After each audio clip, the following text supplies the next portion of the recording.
السلام عليكم المشاهدين ومرحبا بكم اخوتي في هذا الفيديو.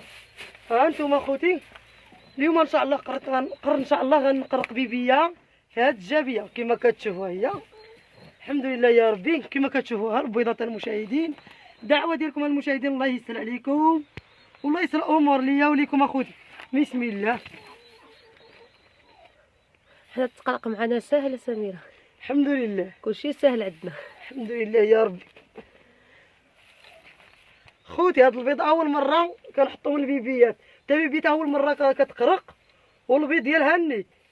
اول مره حنا غنجربوها المشاهدين ديالي واش غيعطيو نتيجه ولا لا.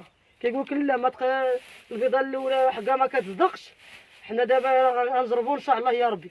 يلا معايا مع بيبيه وجبناها حدا البيبيه الثانيه ديالها ديالي. ها هي تا هي مسكينه انا غارقه مسكينه. أيوة الله يسخر نعلمها كاملين. مريم.